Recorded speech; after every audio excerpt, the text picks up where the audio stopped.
Recording. This talk is just titled Lyme Disease, an Epidemic No One is Talking About. How tick-borne illness causes chronic and mysterious symptoms that are often misdiagnosed. And as Dr. Darvish mentioned just a little bit previously, this topic has to some extent been somewhat hush-hush or controversial in medicine, and we're going to go over some of the reasons that that is. This is myself, Dr. Marian. Lyme disease and chronic infections are definitely a passion of mine. I also very much enjoy primary care. And then we do a variety of other modalities or modalities within that include herbal and nutritional medicine, IV therapy. I'm also passionate about complex chronic illness in general, autoimmune diseases, environmental toxicity, and women's health, as well as those others listed. So Lyme disease, the key points that I want to start with are that Lyme disease is a multi-system infection primarily involving the skin, joints, nervous system, including the brain, the heart, and the bladder.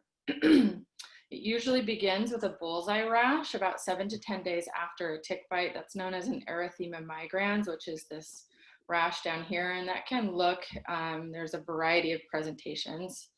The most common infectious agent is Borrelia burgdorferi, but there are several other species, which we will get into in a little bit, and that adds to some of the complexity of Lyme disease.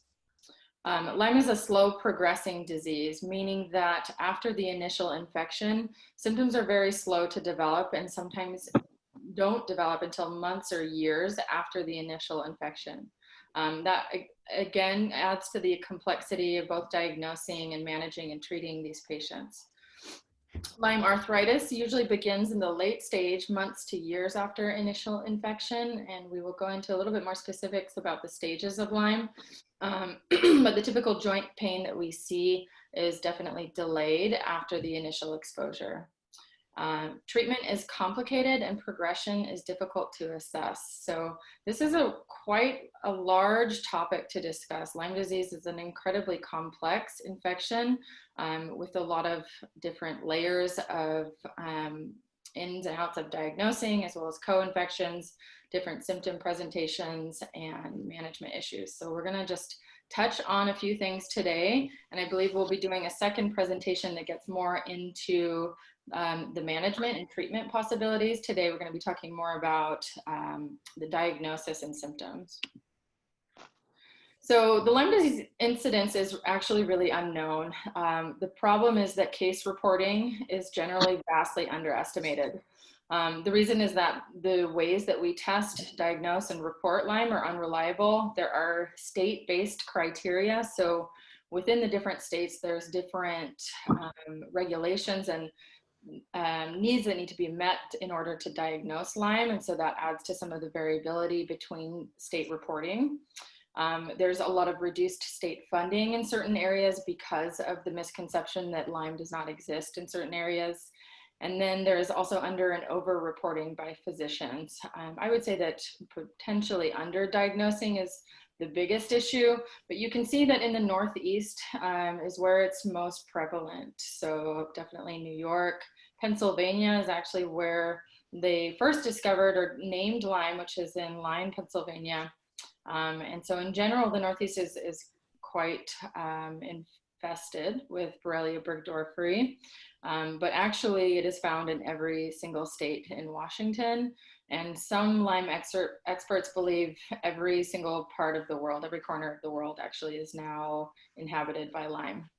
You can see that Washington has about 441 cases, Oregon 756, and in California quite a bit actually, which is often misunderstood because you think about Lyme in the Northeast and not so much in the West Coast, but there's quite a few cases in California. This is more of a relative number as versus an exact number because again of the underreporting and underdiagnosis.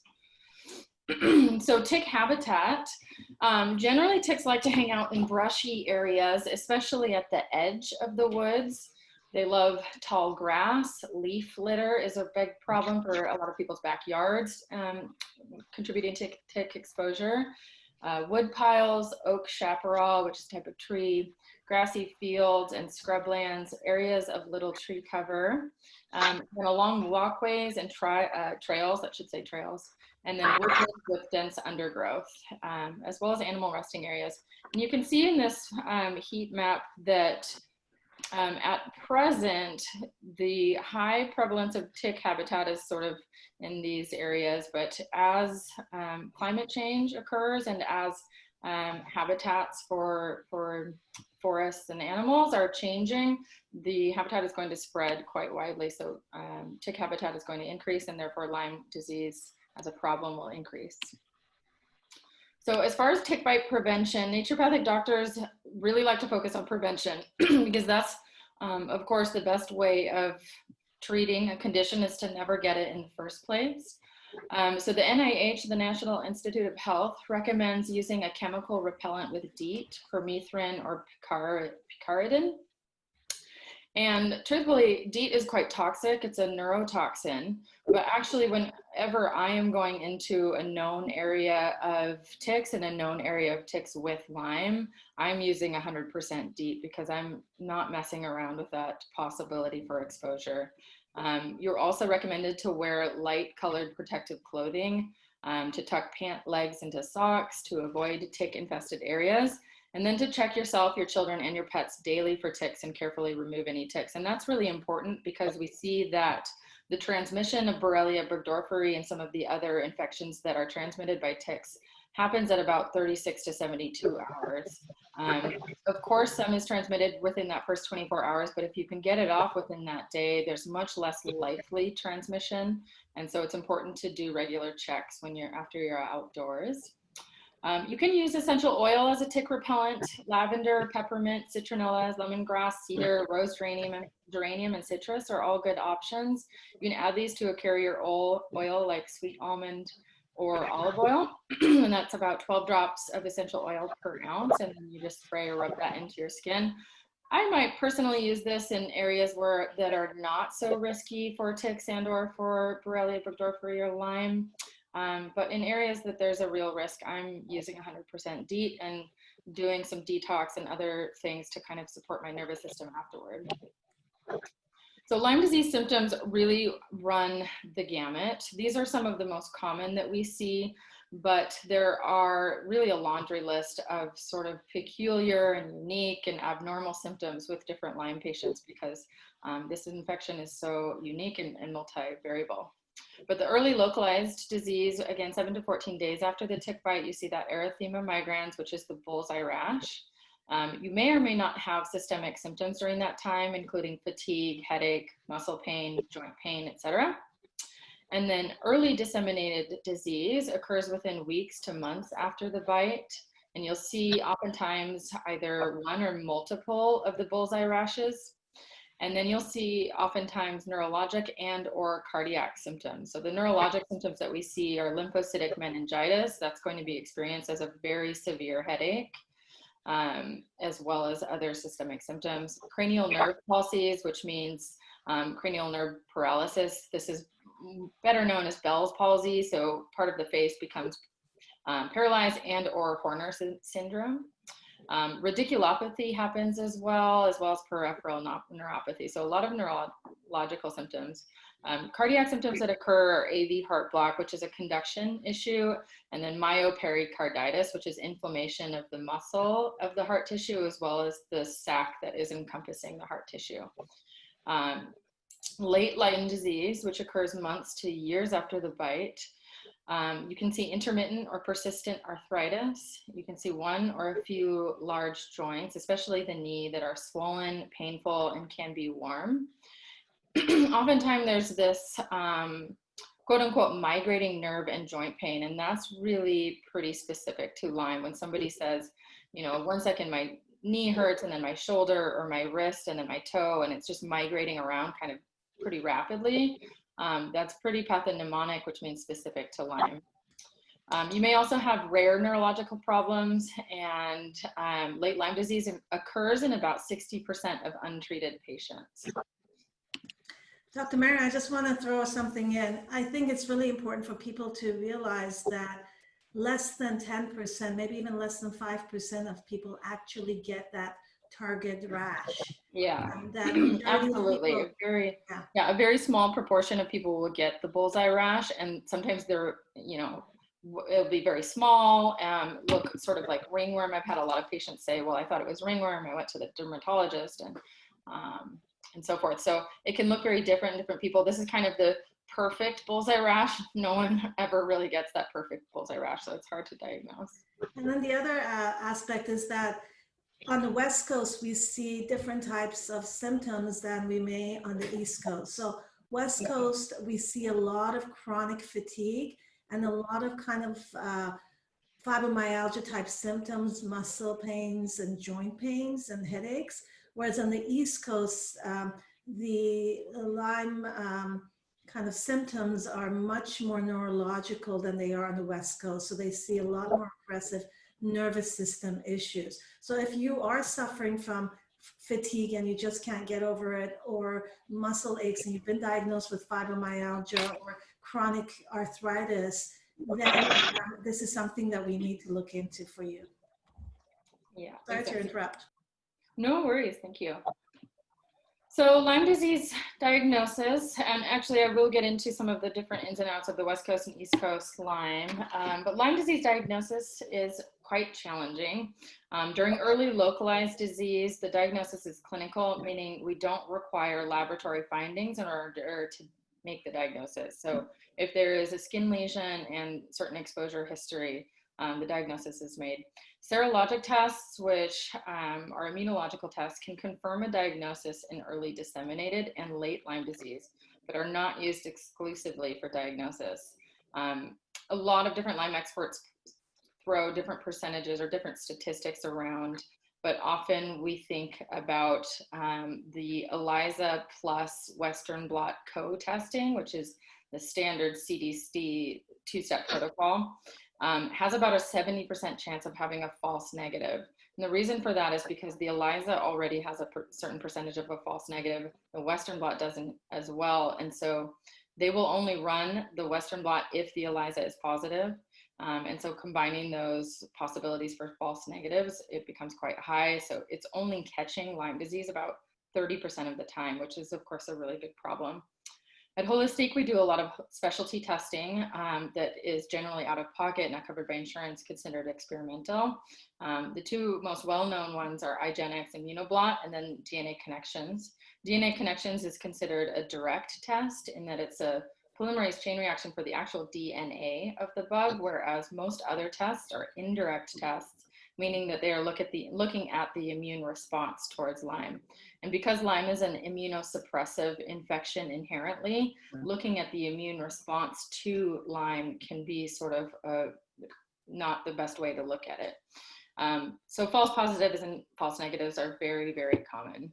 You can see in this picture of the Western blot, there's a bit of human error involved. Someone might consider these darker bands to be positive, whereas these less dark bands are negative, and then another interpreter might consider that a positive band. So there's a bit of human error involved as well. I've actually had one patient do a blood draw for a Western blot and they accidentally ran it twice, and I got 2 different results on the Western blot. So there's quite a bit of human error. So the burden of disease, I'm just going to quickly run through this, but it is a significant cost both to the individual as well as to society. Late untreated missed diagnosis Lyme will have about a 13% chance of developing neurological complaints, and a 60% experience, and 60% of those patients experience intermittent bouts of arthritis. Persistent infection, about 10 to 20% of patients experience fatigue, muscle aches, sleep disturbance, or difficulty thinking even after completing a recommended course of antibiotic treatment. 34% had long-term sequelae and 36% had post-treatment symptoms. So that sort of goes in line with the debate of whether there is actually chronic Lyme or whether there is only consequences of the initial infection. That's a big debate within the Lyme world, but overall the consensus is moving towards the fact that there is long-term chronic infection. They have definitely found spirochetes in the autopsied brains of most Alzheimer's patients. The cost to the healthcare system, if someone is to move through sort of the conventional healthcare system, which often fails Lyme patients, is about $3,000 per year to the healthcare system. The average patient that is pursuing naturopathic, alternative, functional medicine treatments, the cost is often out of pocket and can range up to about $50,000 per year. We have commonly seen with some of our more seriously infected patients, average costs at that level. You can see that the tick bite at the early stage, if you catch it right away, it's pretty cheap. You take a course of antibiotics. That's arguable whether that's the right approach, but it's less expensive. And then when it's missed, and or when there is late stage symptoms, improving the quality of life can be quite expensive. So why talk to a naturopathic doctor about Lyme disease? Naturopathic doctors are quite skilled in various areas that are really important for Lyme disease patients. We approach each patient individually. That's important because Lyme disease presents incredibly uniquely in different patients. It rarely looks consistent. And so each patient is going to need an individual approach depending on their particular symptoms. We also take a functional medicine approach, which means we tend to run quite a bit of lab work and optimize levels to a more specific range, and really take a biochemical approach to balancing both hormones and vitamins and minerals, et cetera. We appreciate the subtleties of hormone balancing. Many times, yes. Oh, okay. I have to let somebody in. 1 second. Admit. Okay, I'm just going to let a few people in. There we go. Let me know if anybody else sees people trying to get in and I don't see it. But where did my presentation go?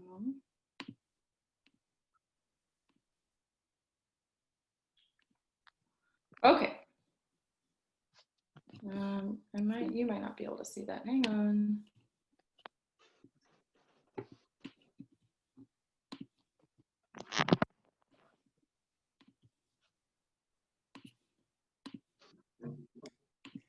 Can I have everybody mute themselves, please? Thank you so much. Okay, can everyone see this again? Yeah, okay. So naturopathic doctors appreciate the subtleties of hormone balancing. So this involves looking at the balance between estrogen and progesterone, as well as how estrogens are being metabolized in the body, which is really important when we're considering liver health, as well as detoxification, because both of those things are very important in Lyme patients. Naturopathic doctors are experts in detoxification. The word detoxification is sort of scrutinized in conventional medicine, which is a bit curious because of course we're detoxifying all the time. Our kidneys, our liver, our skin, our lungs, etc. are all detoxifying all the time, and there are distinct ways that we can promote and support those pathways, and that's really important when somebody is going through a chronic infection, and especially when you start to kill some of those bugs that are causing their symptoms, because as they die off, those toxins that are released and the dead bug material needs to be detoxed from the body. Naturopathic doctors have lots of tools for immune support. Basically, that ranges from vitamin C to zinc to echinacea and so forth. And so the immunocompromised, which means the immune system deficient patients combined with Lyme disease are in need of immune support. Naturopathic doctors know the importance of the gut, and this is really important as far as detoxification, as well as absorbing nutrients and modulating both the immune system and the neurological system. So this becomes really important with Lyme disease patients. We typically think musculoskeletal and nervous system symptoms, but the gut is incredibly important, and making sure that these people tolerate treatments and as well just have a good quality of life. Naturopathic doctors know how to work with inflammation, and that just goes along with immune support. We can modulate inflammation that can decrease pain and symptoms. So reasons practitioners are often reluctant to diagnose and treat Lyme disease. As we mentioned previously, it's a pretty controversial issue in medicine. There's a lot of reasons for that. This is sort of an overview, but there's a lack of reliable lab tests. As we mentioned previously, they are imperfect. for a number of reasons. There's individual symptomatic variability. Dr. Darvish mentioned East Coast Lyme looks very neurological. This looks like multiple sclerosis, Parkinson's, autism. West Coast Lyme looks very musculoskeletal. There's a lot of joint pain, chronic fatigue, and so forth. And so even just that variability within the Borrelia burgdorferi infection leads to a lot of confusion in medicine.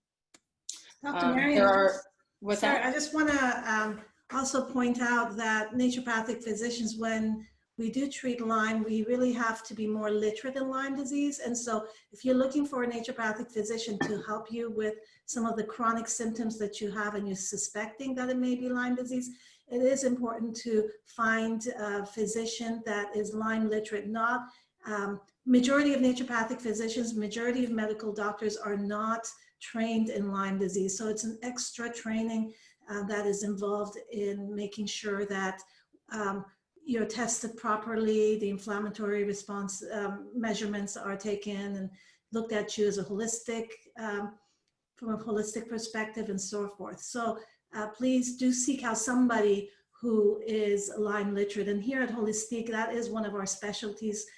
We've been doing this for at least 20 plus years. So please look for somebody who knows what they're doing. Okay, so definitely I agree with Dr. Darvish. Down here you can see time constraints to learn a new paradigm. It really is time consuming to know the ins and outs of this particular condition. There are so many different layers to diagnosis, to management, to treatment. So it's time consuming to become Lyme literate. And so it's really important to find a physician that is trained in these areas. So back up to here, there are a lot of aggressive pharmaceutical interventions that are used with Lyme disease. This can look like IV antibiotics daily for years and years. It is very intense. And so a lot of physicians will shy away from that level of care. There's a lack of support from the medical hierarchy. Again, lots of controversy about whether Lyme exists, whether there is chronic Lyme, whether there is post-chronic Lyme syndrome, and so forth. And that can lead to physicians shying away from dealing with this condition. Borrelia burgdorferi has a lot of different types of polymorphisms. It actually has the most DNA of any bacteria on the planet.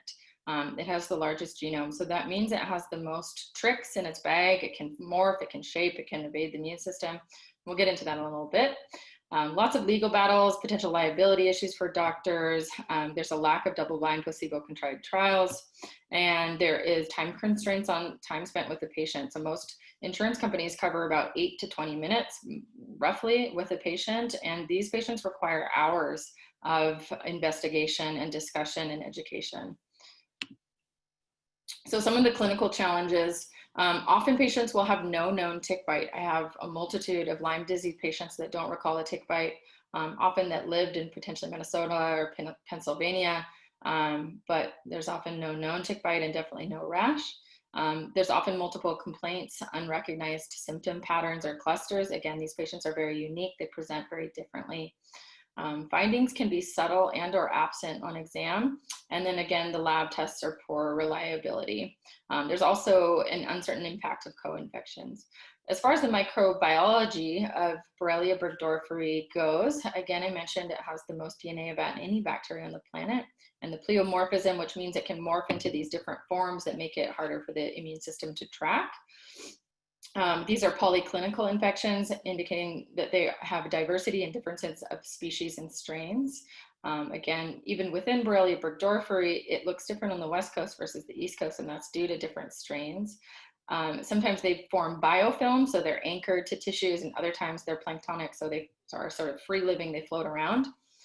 And then Borrelia burgdorferi is considered a stealth pathogen, which I will get into in just a minute. And there's also a potential for co-infections causing a lot of complications. So what are stealth pathogens? These are considered to be particular infections that have specific infectivity and survival strategies. These differ from common, what we know as frontal assault pathogens, which are more immediate, more aggressive.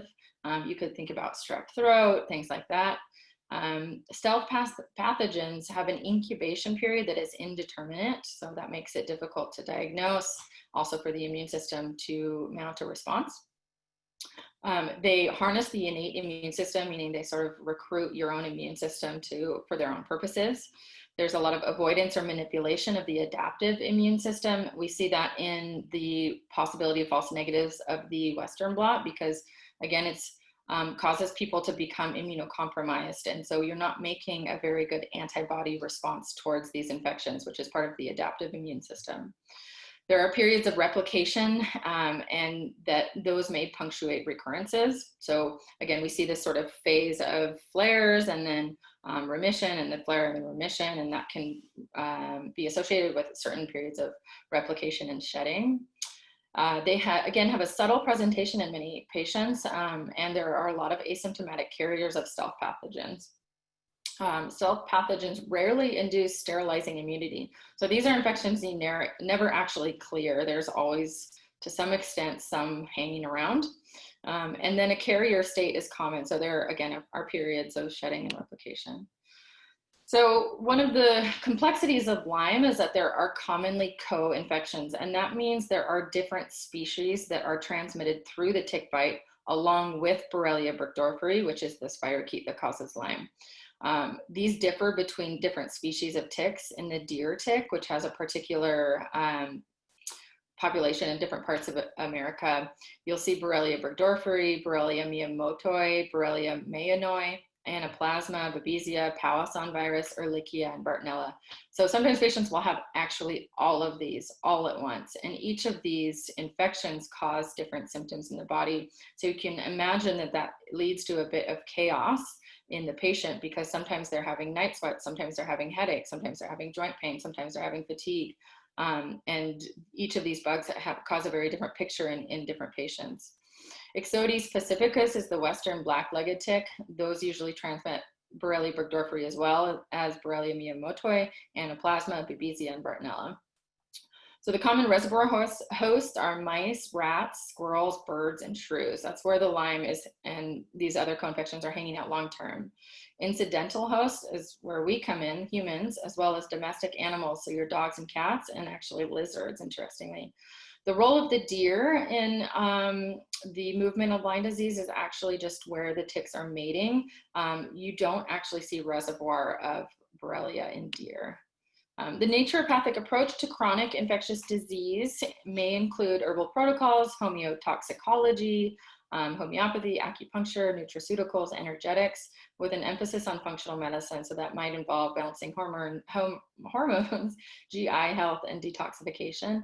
And I believe we'll be doing a second presentation that gets a bit more into detail on some of these possible treatment avenues. So some of the diagnoses that can mimic or be triggered by Lyme disease, and what I mean by that is sometimes a patient will have multiple sclerosis, but it was triggered by Lyme. Sometimes they won't have multiple sclerosis, but their Lyme disease infection looks very similar to it, and you can see both situations. So MS, ALS, which is amyotrophic lateral sclerosis, Parkinson's, rheumatoid arthritis, lupus. You can read down this list and notice that there's quite a variety of different types of conditions, and just the number of conditions is obviously staggering. Notice the bipolar, schizophrenia, ADHD, ADD. These are important to recognize because I've had several patients that only present with depression. And so a lot of times those patients will go down years and years and years of trying to treat depression, and no one ever recognized that Lyme was playing a role. And then once you treat the Lyme, the depression is actually relieved. Some of these autoimmune diseases are very, very common, Hashimoto's particularly. And so those are also often triggered by Lyme disease. And so that's another area that we need to evaluate for Lyme. So Lyme disease is known as the great disruptor. It disrupts the immune system, the gut, including the small and large intestine, the endocrine system, as well as the nervous system. Lyme disease results in inflammation that affects the body's balancing systems. This little thing is blocking this part of the sentence, but I believe I wrote that interrupts the optimal functioning of the body. A little play button is blocking it. So Lyme disease is also the great enabler, and this is, again, adds to the complexity both of diagnosing as well as managing Lyme. But Lyme and co-infections are gradually suppressive over years, resulting in immune system dysfunction, allowing other pathogens to thrive. So we'll often see patients have issues with mold and fungal species, including Candida. You can see this picture up in this corner is pretty disturbing. That's black mold, and that's going to cause really significant health issues for anyone that's exposed to that. Parasites, large and small, this picture down here is a few parasites, are often found with Lyme disease patients because, again, if they're immunocompromised, they're not able to fight and clear parasites as a regular person would be able to do. Bacterial and protozoan biofilm on the mucous membrane and within the blood vessels often occurs. There's oral bacterial resulting in cavitations and osteonecrosis.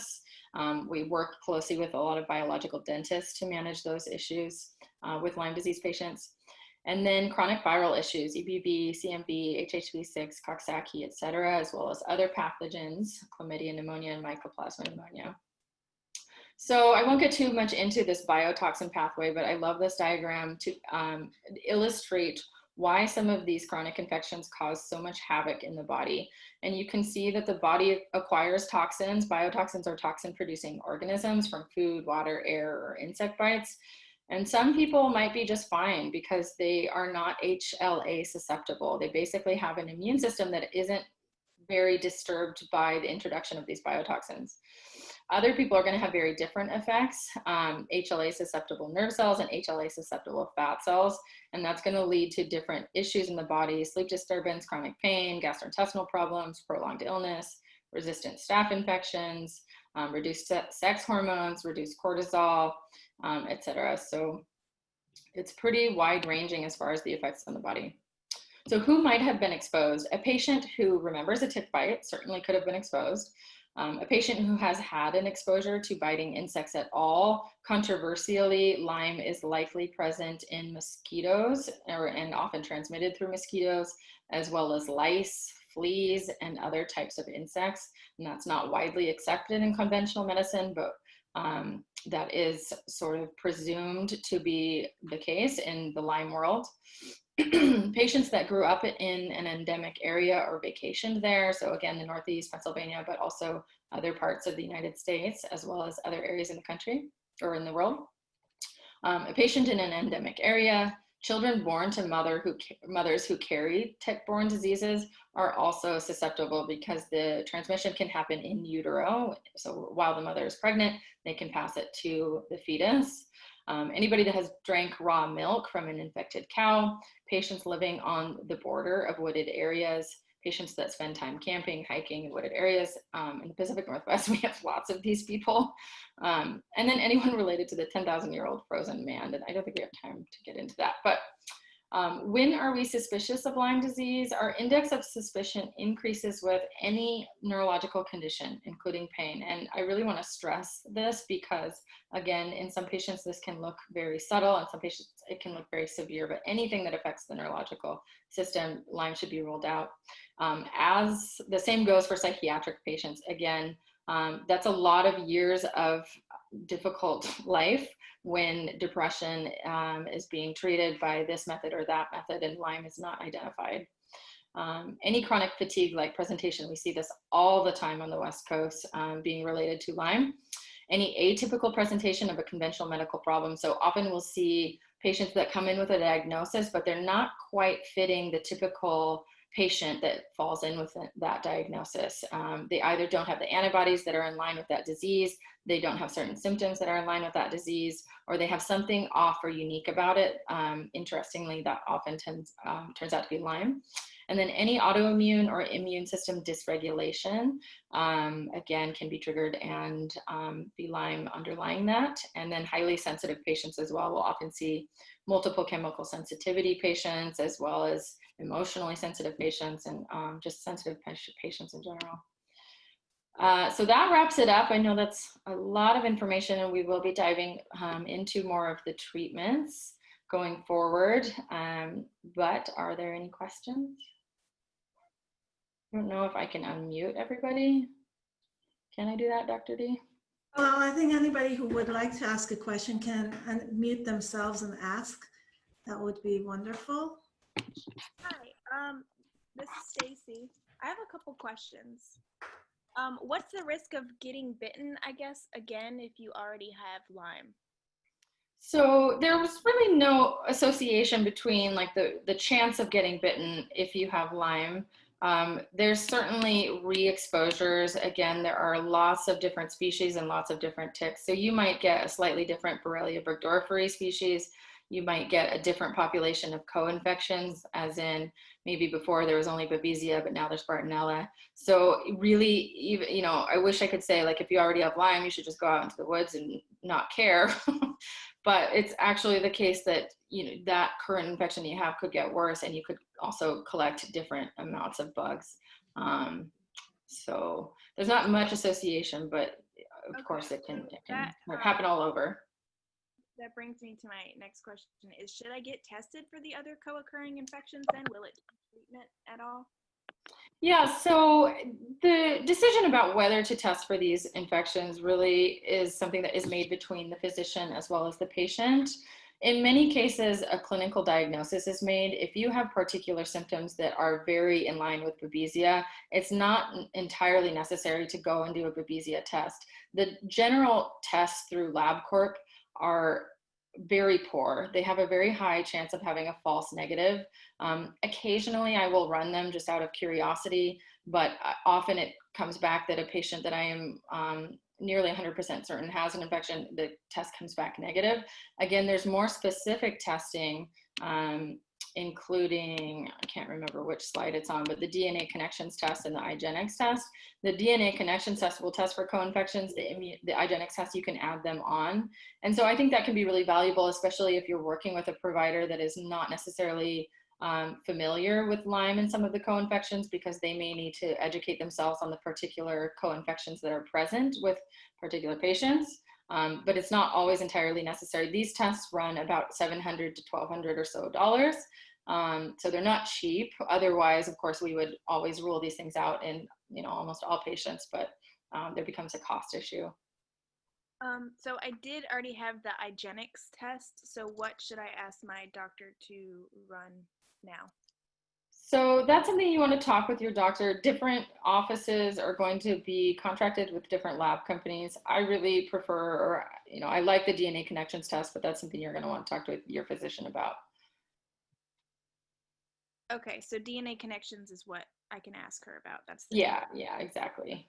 And then the last question is there a mainstream study that tells doctors that chronic Lyme is not a thing? Because I asked my neurologist to test me and he told me, you know, I wouldn't be walking around and refused to do it. You wouldn't be, or wouldn't be walking around and refuse to do what? Oh, he refused to test me 2 years ago when I asked him to, because he said if I had Lyme, there's no way I'd be up walking around. I'm just curious as to why doctors think that. Yeah, so there's a lot of inertia in medicine. And so things that are rapidly developing in the research world don't always make it to the medical practice and the way that medicine is practiced. Again, this is a very controversial issue. If you go to some of the, or I have been to some of these Lyme conferences where it's, you know, between 2,000 and 3,000 physicians from all over the country that specialize in Lyme, you can hear about some of the really disturbing controversy. PhDs that decided to study Lyme were fired, so they had to go set up their own research facilities. And you know, I don't really want to get into too much of the potential reasons for that controversy. Maybe Dr. Darvish, you could touch on that. There's certain theories basically about whether or why this is trying to be covered up. But again, there's a lot of controversy, and some of that really just relates back to these basic issues, which are the fact that these things, the Lyme disease is difficult to manage, and so docs will shy away from it. Again, the lack of reliable tests, individual symptomatic variability. As your neurologist mentioned, some Lyme patients are in a wheelchair and are paralyzed, so they cannot walk around. And that's sort of the textbook Lyme disease that you read about when you're learning in school. But that leaves out a lot of the more subtle presentations where patients are mobile, but they have severe joint pain, or they have no joint pain, but they have fatigue, or, you know, they have no musculoskeletal symptoms whatsoever, but headaches. And so, again, it's a very complex disease and infection and co-infections. And it's important to find a Lyme literate doctor so that you're not faced with some of these more narrow-minded physicians that really just haven't had the education to fully appreciate and understand this condition. Keep in mind that majority of doctors, like when I was going through school, and I don't know how it was when you were going through school, Dr. Marian, but going through school, we got maybe 2 minutes on Lyme disease training in school. And it's a very common process in medical school training currently as well.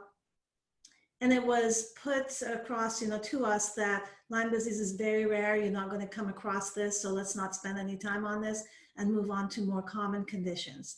And so a lot of it is lack of training and really understanding what is meant by Lyme disease. Lyme disease is really a misnomer. It should really be labeled as more chronic, systemic, multi-system disease, because it does affect many symptoms, like Dr. Marian was saying, and it does involve many, many different infections that play a role in producing symptoms. So it's complex. Most doctors haven't been trained on it. The testing is not reliable, and the treatments are not reliable. So most doctors will not look into it because they don't know what to do with it. It's too much, overwhelming for them.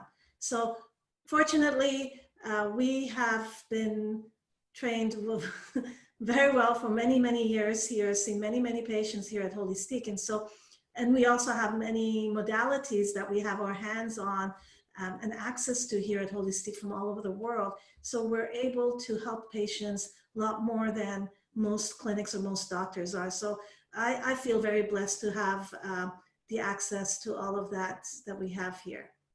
Well, Dr. Marian, thank you so much for this comprehensive beginning of discussion about Lyme disease. Next month, hopefully we'll get a little bit more into the depths of this in terms of treatments.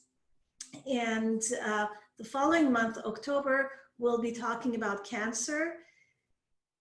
Next week, next Thursday, Facebook Live and Instagram Live, we'll talk about Lyme disease as well. So if you have any more questions or concerns, bring that up during the noon hour or 40 minutes that we're on Facebook and Instagram. Tomorrow on Facebook and Instagram Live, we will be talking more about anxiety and depression. So if you'd like to join us, please do that. It's on my Instagram, Dr. Darvish.nd, and on Facebook, it's on Holistique Naturopathic Medical Center. So thank you again, everyone. Thank you, Dr. Marian, for joining us. And we will see everybody hopefully tomorrow on Facebook or Instagram Live for your questions and comments. Take care and have a wonderful, wonderful day and the rest of your summer. Keep healthy. Bye-bye.